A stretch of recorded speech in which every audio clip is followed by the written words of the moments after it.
From the world of politics to the world of business, this is Balance of Power.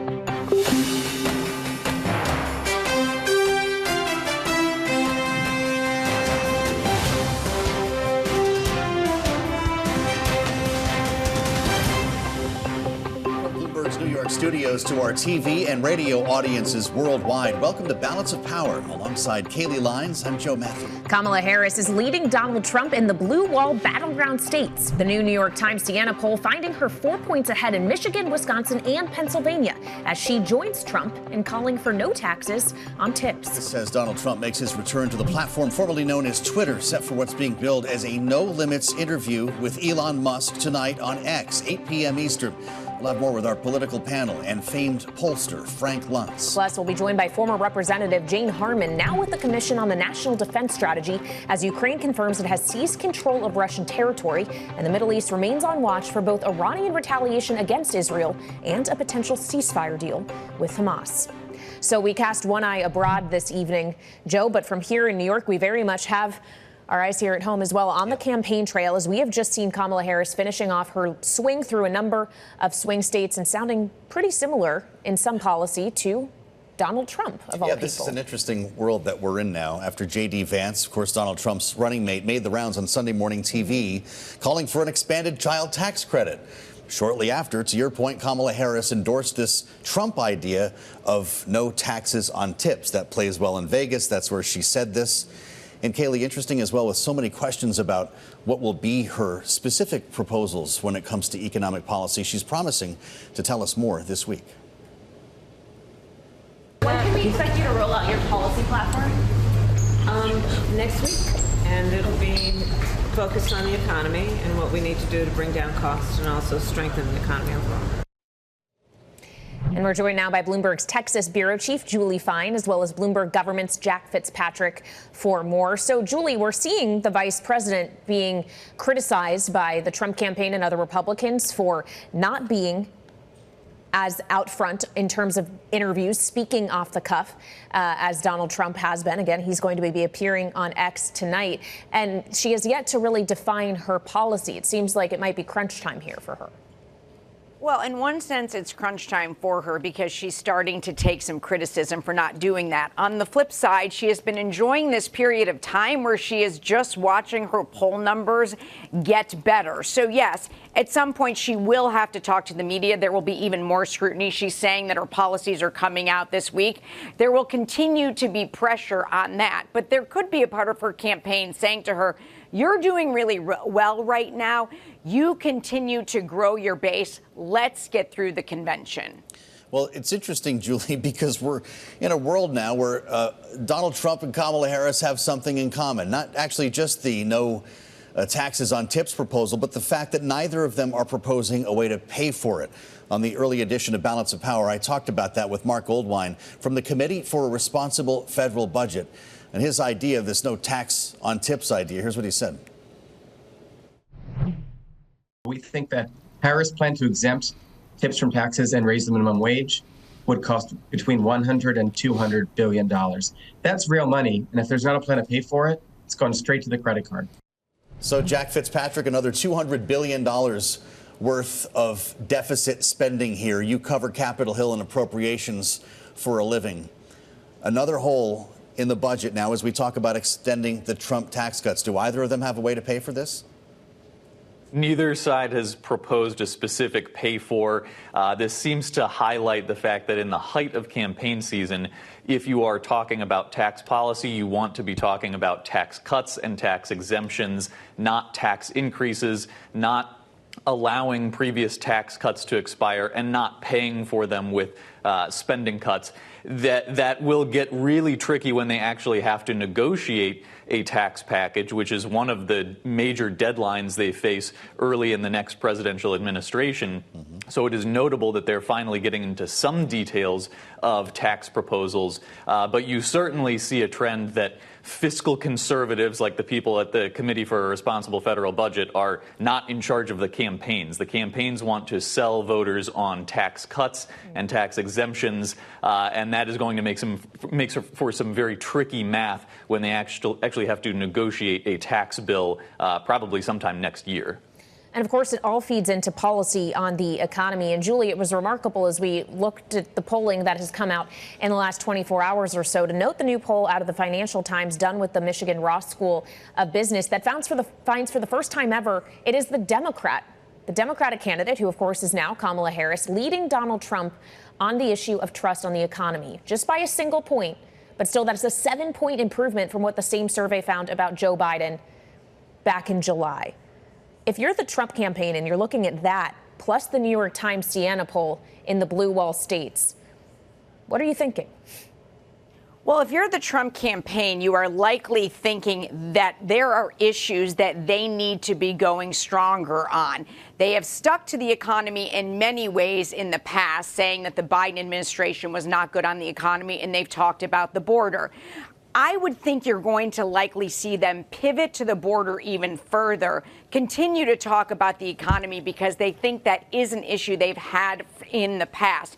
If you look at these poll numbers, though, it certainly shows they need to pivot to something because in the past couple of weeks, they have not been able to keep up with the momentum that the Harris campaign is seeing. So if you're sitting in that campaign, you've got to be thinking about discipline and you've got to be thinking about coming up with something that sticks. Kaylee and Joe? Something that sticks, Julie, but how specific does Kamala Harris need to be after telling reporters, as we played for you here, she's going to have a more comprehensive economic agenda this week? We're rolling into Chicago. We're going to be at a convention next week, the big party of the coronation. Does she bog that down with a 30-point plan on the economy? What do we expect here? I expect to see her come out with a plan. I do not expect it to be 30 points, at least for now. I think she will come out with some specific policies that they will continue to campaign on. But when she sits for an interview and gets more scrutiny, she needs to be ready to back that up with numbers. Joe?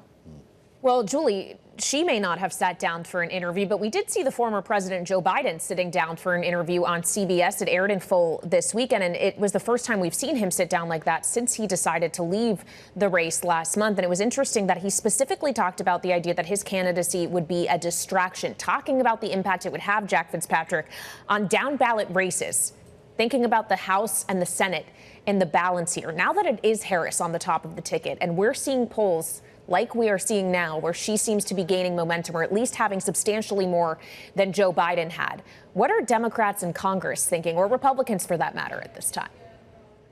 Well, first of all, there was pressure from the down ballot candidates on President Biden to step aside. That was a major part of his reasoning. Was you heard from very mainstream leadership aligned Democrats who don't speak out in that way, who clearly wanted someone else at the top of the ticket. It's also notable in the battle for the Senate, which is still clearly leaning Republicans' way just because of the way the map is. After this lull in the campaign schedule for Donald Trump, the first place he went was Montana. And you would think that Montana, being a red state, might be a box that Republicans could check, but that's a very competitive race with the incumbent Democrat John Tester. There may be a little nervousness among Republicans for Montana. There is relief among Democrats as to Kamala Harris's more positive influence for down-ballot races. That said, it doesn't reverse the trend of the Senate, which is very, very difficult for Democrats unless they can find ways to win Montana and Ohio. Yeah. West Virginia doesn't look good for them at all. So it's still tricky for Democrats. Helps when there's a score to settle between Donald Trump and John Tester when it comes to travel plans. Jack, just quickly here, when you consider everything that's happened over the last couple of weeks and the impact that it could have down ballot, that comment from Joe Biden that he was a distraction is why he decided to leave the race. Was that Nancy Pelosi talking? Is that what she told him? Pelosi clearly had a huge effect. Now, she has said she didn't directly tell him to get out of the race, but she made comments on national TV indicating that he still had a decision to make, even when he was at the time saying he was still in the race. Yeah. Even while the Senate is very tough, the House may be a stronger position for Democrats, and Pelosi had a significant hand in that. Well, we look forward to staying in touch with Jack Fitzpatrick and Julie Fine through this important time in the campaign. Thank you both for joining us. Coming up, we'll take a deeper dive into what we know about each candidate's economic plans, how it's playing nationally. Frank Luntz will be with us coming up next on Balance of Power, Bloomberg TV and radio.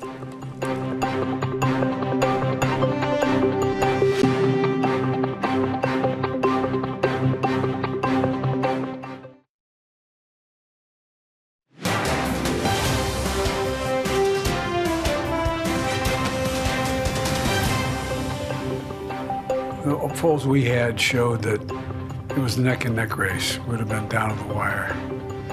But what happened was a number of my Democratic colleagues in the House and Senate thought that I was going to hurt them in the races.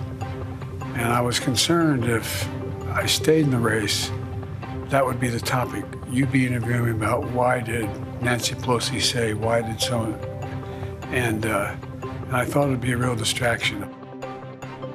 President Biden, in his interview with CBS News, which aired over the weekend, talking about his decision to leave the presidential race. We're joined now by CEO and founder of FIL Inc., pollster Frank Luntz is with us. Frank, welcome back to Bloomberg TV and radio. As you join us here with that beautiful American flag shirt that you're wearing and your backdrop, I'm compelled to ask you about this decision before we get into the race now that Joe Biden made to leave the campaign. He's going to be on stage, of course, with Kamala Harris later on this week. The word he used there was distraction, implying down ballot distraction if everyone's talking about his age and Democrats lose the House. He also name-checked Nancy Pelosi. Is she the person really who pushed him out of this race? So let me be precise that he was not a distraction and that people would not have voted Republican because of him. The issue with Joe Biden was turnout, and specifically among younger women, and in some cases voters of color, that the excitement wasn't there, and that Trump was dominating the press coverage, and that Biden was having to explain himself to voters that normally vote Democratic. And that was the issue. So I thought at that time that Donald Trump was going to be the next president against Joe Biden, because he was going to get an incredible turnout that Biden would not get. Every Trump supporter would be a Trump voter, and that was not the case for Joe Biden. And the whole reason why Vice President Harris has surged in the polls is because of young women, women under the age of 35. And they've come back into this election. They're excited about it. They're showing up at Harris's rallies, and they're jazzed about it. And another group that started to move are people of color, younger voters in particular, because they see in her someone they can relate to. Well, and Frank, we already are seeing a dramatic change in polling from what was the Joe Biden Democratic ticket to now the Harris one, whether it's New York Times Siena with the 4-point lead across all of the blue wall states from this weekend, or other polls, including ours here at Bloomberg with Morning Consult, that do suggest that she is at the very least performing much better than Joe Biden 3 weeks into her campaign. But things that burn hot, Frank, can also burn really fast. When you look at a surge in polling like this, I'm not sure if you have a historical precedent you can think back of to compare it to, but do they typically burn out? They can. A great example of this was when Mondale was replaced, the late Senator Paul Wellstone, in a Senate race in Minnesota. And Mondale immediately assumed a tremendous lead, which did not, and he actually replaced the Democratic nominee, and that lead blew apart. The numbers that I'm watching right now, and you reported it just before, is that Harris now has a 1-point advantage over Trump on the economy. That is an oh my God, I'm trying to find a way not to get you in trouble. That's an oh my God statistic. Of all the things that we've been talking about in polling, and obviously Pennsylvania, Michigan, and Wisconsin, that's what really matters because they're the swing states. The idea that Harris has now pulled even with Trump on the economy has got to have sent shockwaves not just through the Trump campaign, but through Republicans up and down the ticket, because that's where Trump's advantage was so strong. The idea that he was best able to handle inflation, and the idea that when you focused about affordability, and in particular, housing, healthcare, food, and fuel, these are the items that Americans care about most, and Trump had such an advantage. And now that's gone. Yeah. That changes this race and may change it for good.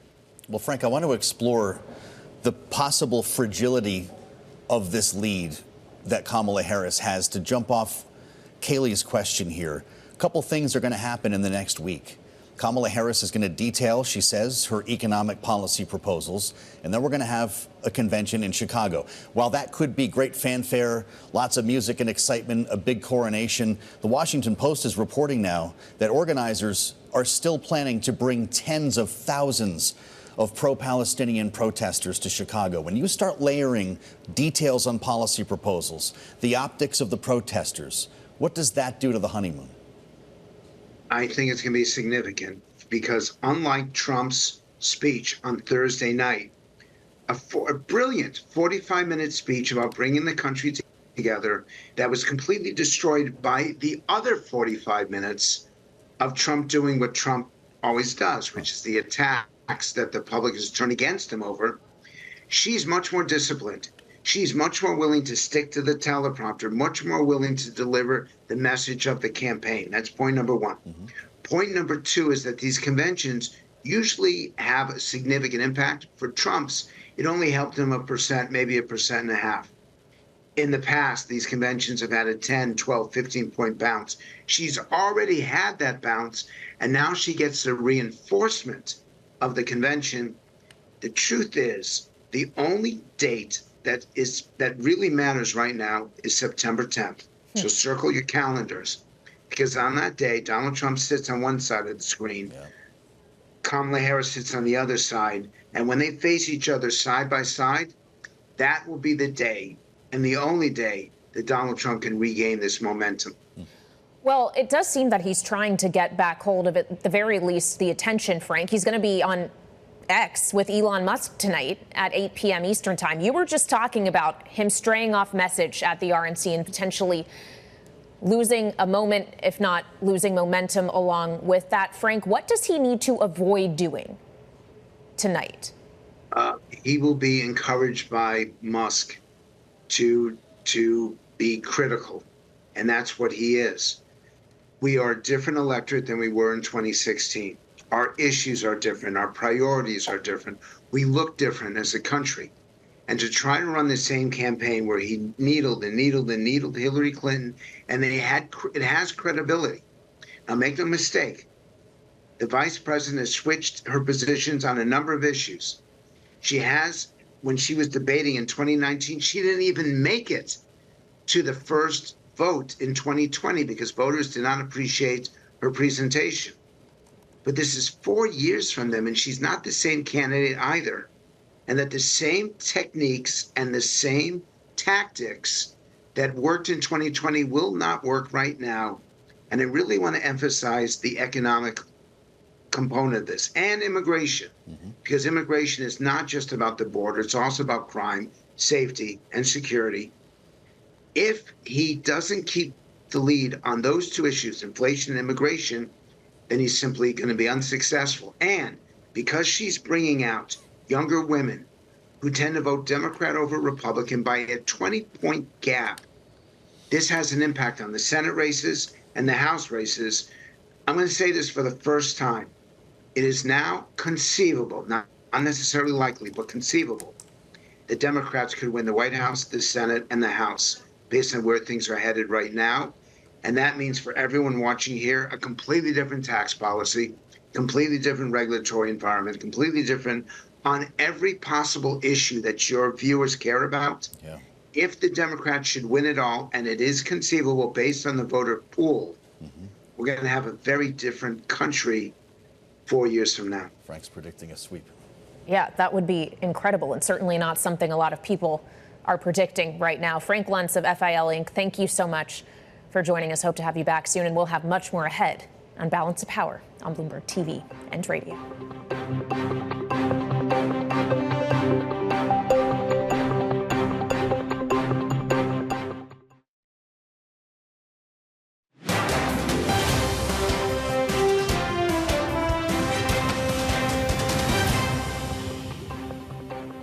On economy, I know you're going to speak about that this coming week. Yeah. Can you give us a sense on what your view is on the Fed and independence of the Fed? President Trump weighed in on that this last week and said he thought he should have some say in the Fed's decision. I couldn't disagree more strongly. The Fed is an independent entity, and as president, I would never interfere in the decisions that the Fed makes. That was Vice President Kamala Harris over the weekend responding to Donald Trump's comments last week about Fed independence. The Fed, of course, says it remains both politically independent and data dependent, making the PPI and CPI data on deck this week critical for markets. And Bloomberg's Abigail Doolittle is joining us now with more. So, Abigail, as we await the prints on Tuesday and Wednesday, it seemed like this Monday was a whole lot of let's do nothing in the meantime. Yeah, wait and see day for sure. And you can see it here with the S&P 500 intraday chart. This is really pretty interesting. We don't see this all that often, but on an intraday basis, we had the S&P 500 higher, lower several times in the day. And when it comes together like this, convenes, it tells you that the uncertainty of the buyers and the sellers on this micro level, well, they really are uncertain. What's important about this range, or any range, frankly, is which way it breaks. It suggests that there's going to be a 40-point range break to the upside or downside. So relative to PPI tomorrow and then CPI on Wednesday, the numbers, these are the expectations. What I would suggest is the risk is much more around a possible upside scenario. Earlier this year, several times, these inflation prints were warmer by 0.1%, and stocks would go dramatically lower and you would have yields go higher. I think that if there's any kind of miss, that could be the case. On the other hand, if the numbers are in line or down, I think that would support the markets for sure. But of course, you're just showing Kamala Harris, VP Harris, talking about election 2024. That's always background. And this is really interesting because the last time we took a look at this, or one of the last times, Donald Trump was very much in the lead of Kamala Harris, red to blue. Now, Kamala Harris, for the betting odds, 59% versus Donald Trump at 44%, a 15% betting odds. That's following the money. So that's really, really interesting. We'll take a look at a Harris trade and a Trump trade another day. But one thing I do want to take a quick look at, Joe and Kaylee, let's take a look at the yen, because this is one of the big drivers of the market. So this is the dollar yen. When it goes higher, the Japanese yen is going lower. But then we had this big rally for the yen. That's a haven asset. So you have to wonder, why have folks been really wanting the yen? Why have they been wanting bonds? But one result of this, of course, is the unwind of the carry trade. Lots of risk off there. This looks like a pause. We could see more of that ahead. Stay tuned. That is an important part of the story right now. Abigail Doolittle, thank you so much for keeping us honest on the markets here. You can't separate politics from the markets these days. Coming up, U.S. officials increasingly concerned about an attack on Israel from Iran. Even as efforts at diplomacy ramp up, Jane Harman will join us coming up next for an important conversation on balance of power on Bloomberg TV and radio.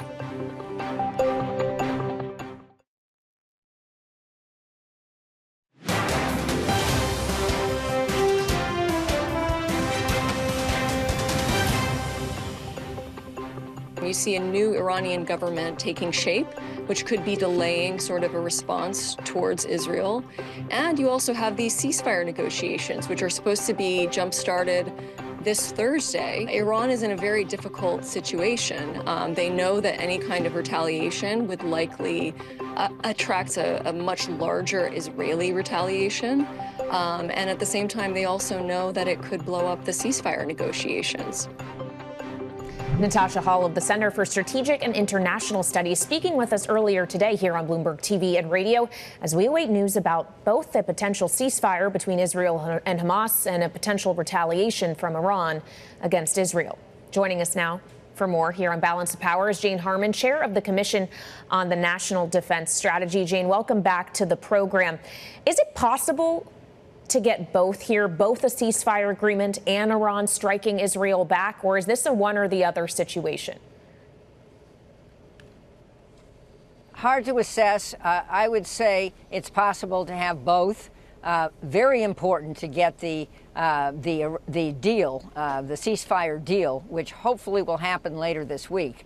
Lapid, who is in the minority of the Knesset Israeli government, is saying it could happen. And I think that Bibi Netanyahu finally feels that he has to do this or he's not going to have support should Iran do a swarm attack, either as it did before, or Hezbollah do the same thing across the border from the north of Israel. And so that has to happen first. If these attacks also happen, Israel has to be prepared, and the U.S. Is surging its presence, as you know, in the Eastern Med in defense of Israel. Well, that's an important part of the story here, Jane. The USS Georgia, the guided missile submarine, now on the way, and they're speeding up the delivery of the Abraham Lincoln Aircraft Carrier Strike Group. I mentioned that as your group, the National Defense Strategies, put out an important report calling on the Pentagon to better prepare itself with a new construct to deal with multiple wars at once. How do you read this moment in time as we invest ourselves to this extent in the Middle East? Well, the current national defense strategy issued in 2022, before Russia invaded Ukraine and before this evolving saga in the Middle East, said that China was the pacing challenge, that Russia was also a challenge, and that we should accept other risk. Wrong. It seems to me very clear now that there is a potential for multiple wars. I mean, just look at this unholy alliance among Russia, China, and Iran and North Korea, which could erupt anywhere. And so right now, we have to be thinking about pressing, as we are, using our diplomatic power for the ceasefire, which would be a very helpful thing in the Middle East in general, but certainly for to aid to hopefully eliminate the humanitarian crisis in Gaza. But also, we have to think that that the coalition will hold to deter Iranian aggression. What worries me, Joe and Kayleigh, is that Bibi Netanyahu still doesn't seem to have a day-after strategy. He's done targeted assassinations, and then he prepares his country for retaliation. But what is next? Maybe it's the ceasefire deal will be part of that, but that's a ceasefire. What comes after that? And I think it was quite an embarrassment to Israel to take out the leader of Hamas and then to have him replaced by the fellow who actually was the architect of the attacks on Israel last October 7. So how far is it getting? Well, Jane, it's remarkable. We had breaking news just earlier this hour from Fitch. The ratings agency downgraded Israel from A+ to A, and they specifically cite in their statement their view that the conflict in Gaza could last well into 2025, that there are risks of it broadening to other fronts, specifically mentioning the escalating tension between Israel and Iran. And what Fitch is warning about here is essentially the threat to Israel's finances and the budget deficit that could result. It raises the question, as you talk about the U.S.'s ability to conduct wars on multiple fronts. Is Israel able to continue this for much longer? Obviously, knowing a lot of support will come from the U.S., but does the U.S. have that to give indefinitely? Great set of questions. Israel, remember, was startup nation, had a booming economy in the Middle East, which is why so many countries in the Sunni Arab region want to do business with it. That economy is at risk because of this long war. I mean, October 7, 2024 is just a couple months away, so this has been going on for 10 months already. There's that. And then there is exhaustion in the military, which is clear. And some claim that the military was never trained for counterinsurgency fighting, which is what it's trying to do in Gaza. But sadly, the bombing campaign there is creating much more collateral damage than most counterinsurgency fights create. So I think this is very risky strategy for Israel. Yes, I do. And I think the Israel population is beginning to feel this in a way and maybe move against the Netanyahu government. I don't know what they will do. That's their call, not our call. But it is time not only to take the ceasefire deal, but to have a day-after plan so that Israel can regain its balance in a region where it was adding so much economically. Jane, as a Democrat who has a long career in foreign policy, I wonder your advice for Kamala Harris, if in fact, as is being reported, tens of thousands of pro-Palestinian protesters show up next week in Chicago for the convention. Well, Chicago has a history of tumultuous conventions. Think 1968. But not only the Democratic Party, but the U.S. public is split on this issue, sadly. There used to be rock-solid bipartisan support for the state of Israel. The U.S. was the first country to recognize its existence when Harry Truman was president.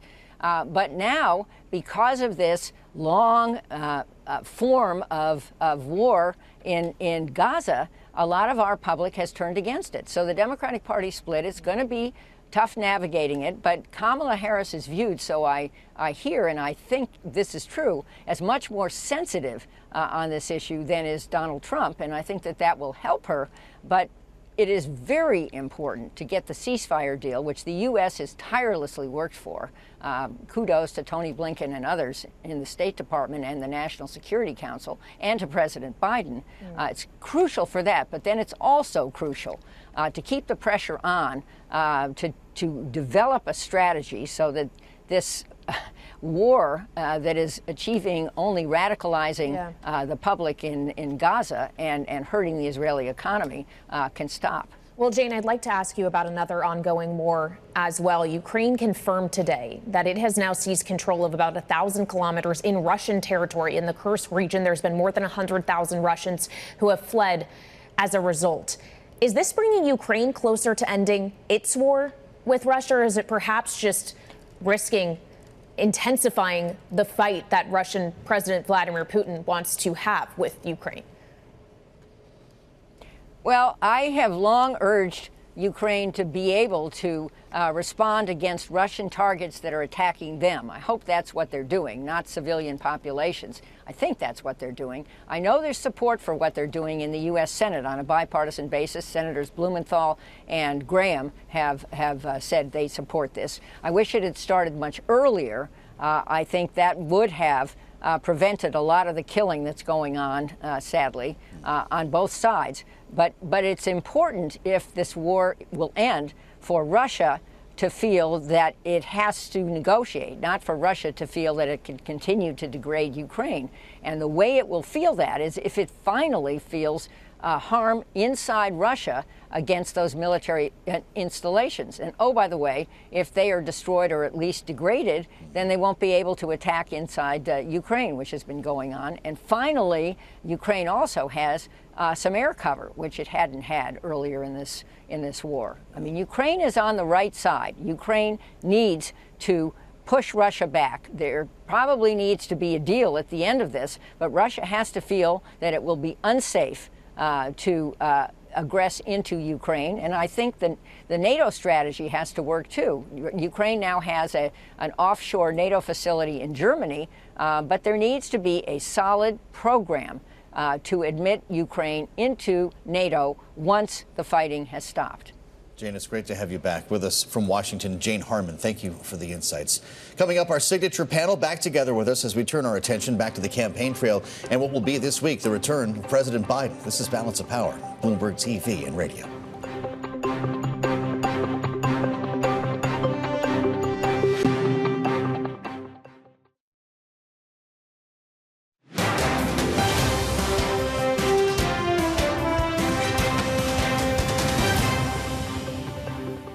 Because she's bringing out younger women who tend to vote Democrat over Republican by a 20-point gap. This has an impact on the Senate races and the House races. I'm going to say this for the first time. It is now conceivable, not necessarily likely, but conceivable, that Democrats could win the White House, the Senate, and the House based on where things are headed right now. Could it be a sweep? It's pollster Frank Luntz talking with us just a few moments ago, got our attention. His forecast on the potential outcome of November's elections as we assemble our political panel back together today. Rick Davis, Stone Court Capital partner, and Jeannie Shanzano, political science professor at Iona University, senior democracy fellow at the Center for the Study of the Presidency and Congress. Great to see you both, and great to have you both back together. We're in your town. It's nice to see you in the flesh, Jeannie, here at World Headquarters. Frank Luntz has had an evolution, I guess, just like everyone else in the political class watching all of this. How far this has come now, the idea of a Democratic sweep? It was the opposite 3 weeks ago. It was. First of all, Frank Luntz's outfit, I can't get over it. The flag outfit. I'm going to wear Red, that white, next and blue. time I see you guys. I myself think it's a bit early to say that we might have a sweep. Certainly the momentum is in Harris's and the Democrats' direction. But, one of the big questions I have looking at some of this data is, are we just where the Democrats theoretically should have been with Joe Biden? Are they just reclaiming Democrats who were frustrated that Biden was at the top of the ticket? That's one thing. Or is this a real change in the trajectory and we could see something like a sweep? I still think that is an uphill battle for Democrats, particularly in the Senate. Possible, yes, but I still think early. We're 85 days to go, guys. Yeah, we're getting closer. And I feel like, Jeannie and Rick, you both have been keeping us in check with the polling we've seen throughout this cycle, looking at the margins of error, looking at how early in nature some of them were, and just the suggestion that after 2016, a lot of people don't have the same faith in polls that they used to, Rick. So when we're keeping an eye on the New York Times Siena poll that shows Harris up 4 points in each of the blue wall states, or the Financial Times Michigan Ross School of Business poll that shows her doing better than Trump on the issue of the economy, are you buying what you're seeing? Yeah, I don't want to get too excited about polling in the summer. I knew you were going to say that. I think you got to really wait till you get into September a little bit and only look at state polls. National polls are not indicative of any outcome from electoral college point of view. So I think they're fun to watch, and they are a horse race in the sense that you get a sense of momentum and how things are moving around that you can apply, to what's happening on the ground, what you're seeing. But I think it's way too early to start making big conclusions, especially because all these are within the margin of error. Even though, the lead has changed, there's no question there's momentum on the part of the Harris campaign, but it's just too much to think that right now there's an election that has already formed. Harris is going to have a good week next week at her convention. That will help solidify some of her support, and she's doing some great campaign events. But so much is going to happen between now and November. And remember, voting starts next month in many of these key states. And so, it may be 85 days to November 5th, but it's only probably 2 weeks from when ballots go out in some states. It was interesting to hear Senator J.D. Vance on Sunday morning television referring to the Harris administration, even though there's another guy in the White House still, and he's going to be back on the campaign trail this week. Joe Biden, a week from tonight, will speak at the DNC. On Thursday, though, before that happens, he'll join Kamala Harris at an event in Maryland. White House Press Secretary Karine Jean-Pierre talked to reporters earlier today as they prepared for their first joint trip since Joe Biden dropped out of the race. Our accomplishments here, the Biden-Harris accomplishments, are the Biden-Harris accomplishments. She's played a role, whether it is being on the floor of the Senate, right, getting really important legislations to pass through, right, or being in the room with the president on trying to figure out how to move forward strategically with the policy or how to make tough decisions on behalf of the American people. She's been there. I don't know how much time Joe Biden is going to spend on the campaign trail, certainly standing next to Kamala Harris, sharing events like this. But is this more about his legacy or her candidacy? I think it's about both. Certainly for her, and even Joe Biden, is about the candidacy and the campaign. And they want to show a smooth transition for both, that he is handing the mantle to her. For many Democrats, when he ran, he said he was transitional. He turned out not to be for a little bit. Now he is. So they want to pass that baton and do it in a smooth way. And she wants to build. There are accomplishments to build on economically, whether it's very low unemployment. You can go through the CHIPS, the Science Act, all of those things. So she wants to say she's going to build on some of these accomplishments, but also make this her own sort of care economy, as she likes to describe it. So I think we're going to see a transition, and then she will start to move away on her own as we move forward post-Labor Day. Well, and of course, we're still awaiting for her to firmly define what she would like her economic policy platform to be. We're starting to get hints of it, though, Rick, including in Las Vegas over the weekend. She, too, would like to not tax tipped income. This is something that Donald Trump himself proposed months ago to a very similar audience. Does the fact that she didn't get to it first end up hurting her, or could she be successful in taking that away as an incentive for some of these service workers to vote for Donald Trump if both of them are pursuing the same policy? Yeah, no, I'd call this the Harris hug. I mean, she's smart enough to know that if there's a good idea out there, she wants to grab it for herself. And frankly, she's doing enough events and has enough money to punch it through in the media to actually claim ownership of it. So I think it's actually a level of sophistication that some campaigns never get to, which is if your opponent has a great idea, take it for your own and then drive it home with the voters. So I think the Harris hug is in full, bloom right now. What do you make of this, Jeannie? We're in a funny world here. J.D. Vance is calling for a higher minimum wage. What is he going to hire Lena Khan next? I'm not sure. Went on Sunday morning television to call for an expanded child tax credit. You've got now Kamala Harris doing no taxes on tips and talking about strengthening the border. Where's the D and where's the R? It's hard to tell these days. I don't know. Vance hug doesn't work as well as the Harris hug, so I don't know. Maybe Rick has to come up with a descriptor for that. Yeah. But they're both doing it. And, the problem for the Trump team is that J.D. Vance is doing it. It should be Donald Trump because this is Trump versus Harris, not Vance versus Harris. And that's going to be the issue. Can Donald Trump ever get to the issues like the taxes? Well, hold that thought, Jeannie, because both Jeannie and Rick will be back with us in just a minute as we look forward to Donald Trump's live conversation this evening with Elon Musk on X Spaces. That's next on Balance of Power on Bloomberg TV and radio.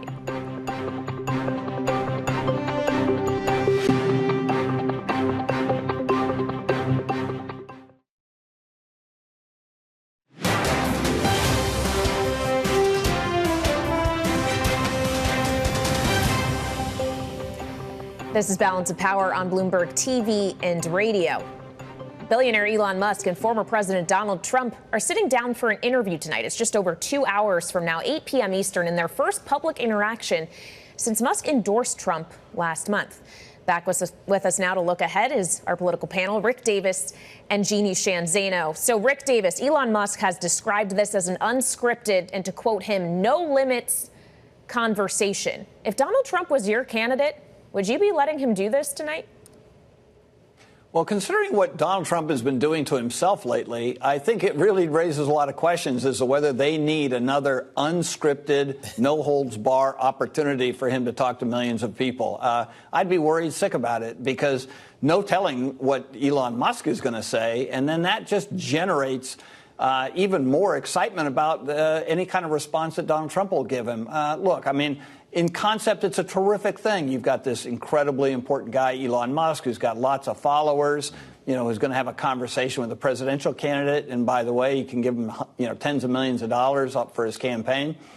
But that's where the interesting part stops. The bad news is what comes out of each of their mouths. Well, Jeannie, we're about to find out here, remembering the last time Elon Musk did this with Ron DeSantis. Somebody was coughing on a microphone. There was feedback. They had to restart it a couple of times. It was optically, technologically challenged, we can say here. So you wonder what the actual benefit is for Donald Trump. The difference between this event and that one, though, was the primary cycle. And Elon Musk at the time said he was going to have all the candidates on. They were all invited. So when does Joe Biden do this with Elon? Yeah, I don't think we're going to see Joe Biden. I'm really curious to see, do they have Celine Dion from Titanic singing that Not really, if she has anything to say about that. And why would you choose a movie about a sinking ship as your choice of a theme? But that's my question. And then, of course, Twitter. The best thing about the Trump campaign, according to many people, is he's been off Twitter because he couldn't go off his rocker. Now he's back on. Was that part of a deal today? Three tweets today, I think? It's been more than that now, at least 5. Yeah. Well, and he has his own social media company that works a lot like Twitter, or what used to be known as Twitter. We call it X now. Yeah, not doing Jeannie, the businessman, not going for his own business. Yeah. I don't know. Yeah. Is this the end of Truth Social, Rick? The stock was down today. Yeah, well, Truth Social has got a cadre of people who will never leave it, right? But it'll probably never grow. But I would say that the person that Elon Musk should invite to come on is not Joe Biden, but Kamala Harris. She's the candidate. I think isn't he the open discussion kind of guy? I mean, when's that invite going to go out? guessing you wouldn't suggest that she do that. Jeannie, now's your chance. No, I wouldn't. And by the way, Elon Musk isn't open about things he doesn't like. He's just open about things he likes. Okay. And so there's This is that. all good to know. I just wonder and if I we love get myself some Twitter, by the way, X, whatever if we're he's calling back it. on Twitter, though, did we get an EV endorsement tonight? Something like that? I don't know. Climate change isn't a hoax anymore. Rick Davis, Jeannie Shanzano, they're going to be watching along with all of us here at Balance of Power, and we'll compare notes on this tomorrow. Check out the Washington edition newsletter on the terminal and online as we make our way back to D.C. Yeah, thank you for joining us on this special Balance of Power live from New York this evening, but we'll see you back in Washington tomorrow, right here on Bloomberg TV and radio.